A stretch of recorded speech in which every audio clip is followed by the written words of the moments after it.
Hi friends, இன்றைக்கி வந்துட்டு ஒரு ஸ்கேம் அலாட்டு தான். ஒரு ஃபேக் நம்பரில் வந்துட்டு ஆக்சுவலி நான் ஒரு ஏமாந்துட்டேன். இது ஃபஸ்ட் டைம் இல்லை, நிறைய டைம் இருக்குது. பட் இந்த டைம் தான் நான் வந்து சரி இதை வந்துட்டு ஒரு வீடியோவாக எடுத்து மேக் பண்ணி ஜஸ்ட் அலாட் பண்ண முடியுமா அப்படின்றதுக்காக நான் எடுத்திருக்கேன். செம்ம ஃபேக்கு. ஏன் தான் இப்படி இருக்காங்கன்னே எனக்கு தெரியல. ஸோ ஸ்மால் பிஸ்னஸ் பண்ணுறவங்க, ரீசேல் பண்ணுறவங்க அவங்களுக்கான அலாட்டு தான். ஏன்னா வீட்டில் இருந்துக்கிட்டு கிட்ஸை பார்த்துக்கிட்டு ஃபேமிலியவும் பார்த்துக்கிட்டு சரி எதுவும் நமக்கு தெரிஞ்சதை பண்ணலாம் அப்படின்னுட்டு நினச்சிட்டு பண்ணுறவங்கள ஏன் இப்படி ஏமாத்துறாங்கன்னு எனக்கு தெரியவே இல்லை. செம்மையாக ஐயோ இதெல்லாம் சொல்லவே முடியாது. பாருங்கள், ஒரிஜினலாக ஒரு ஹோல்சேலோ இல்லை வந்துட்டு ரீட்டைல் பண்ணுறவங்களோ ரீசெல்லர் குரூப்புன்னு ஒன்று வச்சுருப்பாங்க. ரீசெல்லிங் பண்ணுறவங்களுக்கு தெரியும். ஸோ வந்துட்டு அவங்களாம் வந்து அந்த குரூப்பில் ஆட் ஆகிட்டு அவங்க டெய்லிக்கும் போஸ்ட் போடுவாங்க. அதை வந்து நம்ம கஸ்டமர் நம்ம குரூப்பில் ஸ்டேட்டஸ் வச்சுக்கிட்டு அந்த மாதிரி யாருக்கும் நமக்கு தெரிஞ்சவங்க கஸ்டமர்ஸை கேட்கும்போது ஒரு ₹20 ₹30 மேக்ஸிமம் ₹50 மார்ஜின் வச்சு சேல் பண்ணுவோம். இதுதான் ரீசெல்லிங்கு. ஸோ இப்படி இருக்கச்ச இது வந்து குரூப்பு. இது நான் வந்து இன்ஸ்டாவில் பார்த்து எடுத்தேன்னா இல்லை எனக்கே வந்துச்சான்னு தெரியல. ஸோ மோஸ்ட்டாக வந்து ரீசெல்லிங்கில் இருக்காங்கன்னா அவங்களே கான்டாக்ட் பண்ணுவாங்க. இவங்க ப்ராப்பராக பண்ணுற மாதிரியே எத்தனை அட்மின் நம்பர் வச்சுருக்காங்க வச்சுருக்காங்க. குரூப்பில் வந்துகிட்டே இருந்துச்சு. நான் வந்து ஒரு சாட்டர்டே போல் ஆர்டர் போட்டேன். ஒரு வந்து அனார்கலி கவுன் 2 ஆர்டர் போட்டேன். பட் ஆர்டர் போட்டுட்டு வாங்கிட்டு அதுக்கு ஆர்டர் போட்டுட்டு ஒரு 2 ஹவர்ஸ்க்கு முன்னாடி தான் வந்துட்டு 2 ஹவர்ஸ்க்கு அப்புறம் வந்துட்டு எல்லாத்தையும் அப்டேட் பண்ணாங்க. அதாவது டிஸ்பேட்ச் பண்ணுறோம் அப்படின்ற மாதிரி. அப்போ வந்து நான் ஆர்டர் போட்டது என் அட்ரஸ்க்கு தான் போட்டேன். ஸோ வந்து வரல. நான் கேட்டதுக்கு அவங்க வந்து என்ன சொன்னாங்க, உங்களுக்கு வந்து மண்டேவோ டியூஸ்டேவோ அப்டேட் பண்ணுற மேம்னாங்க. சரி ஓகே ஃபைன். ஏன்னா எல்லாருமே அப்படி தான் சொல்லுவாங்க. ஆப்வியஸ்லி சாட்டர்டே சண்டேஸ் வந்து யாரும் டிஸ்பேட்ச் பண்ண மாட்டாங்க. ஸோ வந்து மண்டே இல்லைனா டியூஸ்டே பண்ணுவாங்க. பண்ணிவிட்டு ஒரு நாளோ இல்லை ஒரு ஹாஃப் டேவோ எடுத்துக்கிட்டு தான் ட்ராக்கிங் நம்பர் அனுப்புவாங்க. இப்போ வந்து நான் தமிழ்நாட்டில் ஆர்டர் பண்ணேன். அதோடு இல்லை, அந்த குரூப்பில் பாருங்களேன், அட்ரெஸ்ஸு எல்லாமே இருக்குது. அது ஃபேக் அட்ரெஸ்ஸாக என்னன்னு தெரியாது. குரூப் அட்மின் வந்து ஒரு மினிமம் வந்து ஒரு 2 அட்மினாச்சும் வச்சுருப்பாங்க, 2லேருந்து 4. ஏன்னா அவங்களுடைய பிஸ்னஸ் லெவலில் பொறுத்து.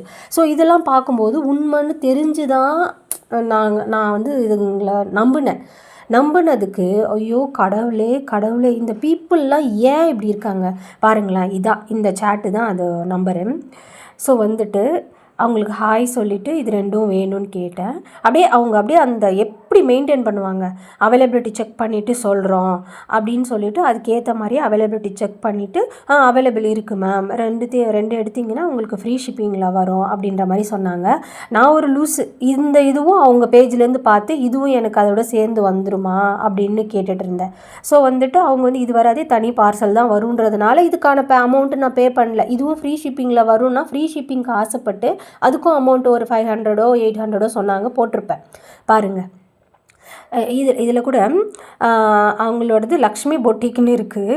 பட் அவங்களுக்கு அமௌண்ட்டு போகும்போது அது வந்து செல்வமெரிய சம்திங் அந்த மாதிரி பேரில் போச்சு. அப்போ கூட என் மரமண்டைக்கு யோசிக்க தோணலை. சரி ஓகே, அட்மின் வந்து ஏன்னா ஒரே நம்பரில் நிறையா அமௌண்ட்டு போகும்போது அது எடுத்துக்காது. ஸோ வந்து கொஞ்சம் ஸ்ப்ளிட் பண்ணி வச்சுப்பாங்க. சரி அட்மின் நம்பருக்கு எடுத்துக்கிறாங்க போல இருக்குன்னு நம்பினேன். நேற்று முந்தாநேற்றும் காண்டாக்ட் பண்ணும்போது ரெஸ்பான்ஸ் இல்லை. நேற்று நைட்டுக்காக காண்டாக்ட் பண்ணுறேன், எந்த நம்பருக்கும் கால் போகல. வாட்ஸ்அப் பண்ணாலும் வாட்ஸ்அப் போகல. எல்லாம் பிஸின்னு வருது. பிளாக் பண்ணாங்களா என்ன பண்ணாங்கன்னே தெரியல. எனக்கு என்ன நம்பரை வந்து பிளாக் பண்ணாங்களா வேறு என்ன பண்ணாங்கன்னு தெரியல. அவங்க சேட்டு மட்டும் டெலீட் ஆகிருக்கு பாருங்கள். என் சேட்டு அப்படியே இருக்குது. ஸோ வந்து இதுக்கப்புறம் என்ன பண்ணுறதுன்னு எனக்கு தெரியல. அந்த அமௌண்ட்டு போனது தான். அதை ரிட்டன் வாங்கவும் முடியாது. எனக்கு டிஜிட்டலாகவும் ஒன்றும் பெருசாக தெரியல.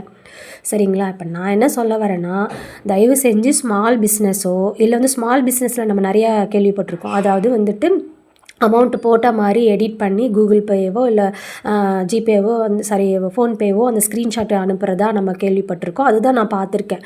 ஸோ வந்து இந்த மாதிரிலாம் அறிவை யூஸ் பண்ணுறாங்க, இந்த மாதிரிலாம் ஏமாத்துறதுக்கு யூஸ் பண்ணுறாங்க. இந்த அறிவை வந்து நிஜமாலுமே அவங்க வேறு எதுக்காச்சும் ஒரு நல்ல விஷயத்துக்கு யூஸ் பண்ணி ஒரு பிஸ்னஸ் பண்ணலாம், இல்லை ஒரு ஏதாச்சும் ஒன்று கண்டுபிடிக்கலாம் பாருங்கள். இந்த மாதிரிலாம் பண்ணலாம். அதை விட்டுட்டு நம்மளே ஏதோ ஒரு ஃப்ரீ டைம் கிடைக்கிது, அதில் ஏதாச்சும் நம்ம ஒன்று பண்ணலாம், எதுக்கு படித்ததை வேஸ்ட் பண்ணணும் அப்படின்னு நினச்சிட்டு ஒன்று பண்ணால், இந்த மாதிரிலாம் பண்ணும்போது வீட்டில் இருக்க பெரியவங்களோ இல்லை வந்துட்டு ஹஸ்பண்டோ நம்மளை ஏற்றுக்கணுமா அவங்க இதெல்லாம் உனக்கு தேவையில்லாத வேலை அப்படின்வாங்க. லாஸ்ட் டைம் நான் ஒரு டைம் இந்த மாதிரி ஏமாந்துருக்கேன். சேம் ரீசெல்லிங்கில் தான். என்னென்னா நார்த்து சைடு இதே மாதிரி தான் கான்டாக்ட் வந்து அவங்களும் கிட்டத்தட்ட 1 மந்த் 2 மந்த்து குரூப்பில் அப்டேட் பண்ணுறது, ட்ராக்கிங் பண்ணுறது, இவ்வளோ டிஸ்பேச் பண்ணுறோம் அப்படி இப்படின்னு எல்லாமே பில்டப் பண்ணாங்க. சரி நம்பி அதுவும் சேம் ஒரு 700 900 ஆர்டர் போட்டேன். இது வந்து நியர்பை ஒரு 8 மந்த்துக்கு முன்னாடி இருக்குன்னு நினச்சேன். அப்போவும் போச்சு. அதுலேருந்து முடிவு பண்ணேன் நார்த்து சைடில் தெரியாதவங்க கிட்ட ஆர்டர் பண்ணக்கூடாதுன்னு முடிவு பண்ணேன். பட் இது தமிழ்நாடுக்குள்ளார அட்ரஸும் போட்டிருக்காங்க. ஐயோ ஃபேக் பீப்புள், யாரையுமே நம்பாதீங்க. நேராக போய் ஷாப்பில் எடுங்க. இல்லைனா இன்னொன்று ஒரு பெஸ்ட்டு என்னென்னா, நீங்கள் ஒரு வீடியோ பார்க்குறீங்களோ இல்லை யூடியூப்பு, இன்ஸ்டா, ஃபேஸ்புக்குனா அவங்க ஃபேஸை காமிச்சு ஒரிஜினலாக பேசுகிறாங்க பாருங்கள் வாய்ஸு, அவங்கக்கிட்ட நம்பி வாங்குங்க. அட்லீஸ்ட் இந்த முகம்தான் நம்மளை ஏமாத்தின முகமாச்சும் தெரியும். சரிங்களா? நான் அப்படி தான் நம்பிக்கிறேன். இந்த மாதிரி சில பேர் நினைக்கலாம் இது ஒன்றா ஒரு 780 ருபீஸ் அப்படின்னு சொல்லிட்டு. 780 ருபீஸ் வந்து சாதாரணமாக வரல. இப்போ வீட்லேயே இருந்து நமக்கு வந்துட்டு ஒரு 10,000 5,000 கொடுத்தாலும் அது பணம் தான். நம்மளா ஏர்ன் பண்ணி ஒரு 10 ருபீஸ் 20 ருபீஸ் செலவு பண்ணும்போது நீங்கள் யோசிச்சு பாருங்கள் அந்த அமௌண்ட் எவ்வளோ பெரிய வேல்யூன்னு. ஸோ இந்த அமௌண்ட் வந்து எனக்கு நைட்டு தூக்கமே வரல. இந்த மாதிரி பெரிய லெவலில் ஏமாந்தவங்களாம் இருக்காங்க. நான் ஹோல்சேலில் பர்ச்சேஸ் பண்ணுறேன் கிட்ஸு. ஸோ அவங்கள ஹோல்சேலில் ஏமாத்துறவங்களும் இருக்காங்க. ஸோ அவங்க வந்து டிஸ்கஸ் பண்ணுவாங்க குரூப்பில், இந்த மாதிரிலாம் ஃபேக் ஐடிஸ் இருக்குது, ஃபேக் நம்பர்ஸ் இருக்குது, நீங்கள் ஏமாந்துடாதீங்க. அதாவது ரீசெல்லரான எங்களுக்கு இன்ஃபார்ம் பண்ணுவாங்க, நீங்கள் ஏமாந்துடாதீங்க அப்படின்ற மாதிரி. எதுக்கு தான் இந்த அறிவை இப்படி வேஸ்ட்டாக யூஸ் பண்ணுதுங்கன்னு தெரியல. அடுத்தவங்க காலையிலே எழுந்து வயிற்றெரிச்சலை கொட்டிக்குதுங்கன்னு தெரியல. இதெல்லாம் ரொம்ப தப்பு. எனக்கு இதுக்கு மேலே என்ன என்ன கன்வே பண்ணுறதுன்னு தெரியல. கொஞ்சம் எல்லாருமே அலர்ட்டாக இருந்துக்கோங்க. அதுவும் வந்து இதெல்லாம் ஒரு ஃபேமஸான நேமு, லக்ஷ்மி பொட்டிக்குன்னு. அவங்க பேரெல்லாம் வச்சு ஏமாற்றாதீங்க. ஒரு நல்லா பொழைச்சி நல்லா வேலை செஞ்சு காசு சம்பாரித்து வாழ பாருங்கள். அவ்வளோதான். ஏமாந்தவங்களுடைய தப்பு தான், நானும் அக்செப்ட் பண்ணுறேன். இந்த மாதிரிலாம் ஒரு பீப்புளை யாருமே நம்பக்கூடாதுன்னு. பட் நாங்கள் வந்துட்டு ஸ்மால் பிஸ்னஸ் பண்ணுறோன்றதுனால இவங்க வந்துட்டு நம்மளை அப்ரோச் பண்ணுறாங்க, நாங்களும் நம்புகிறோம்.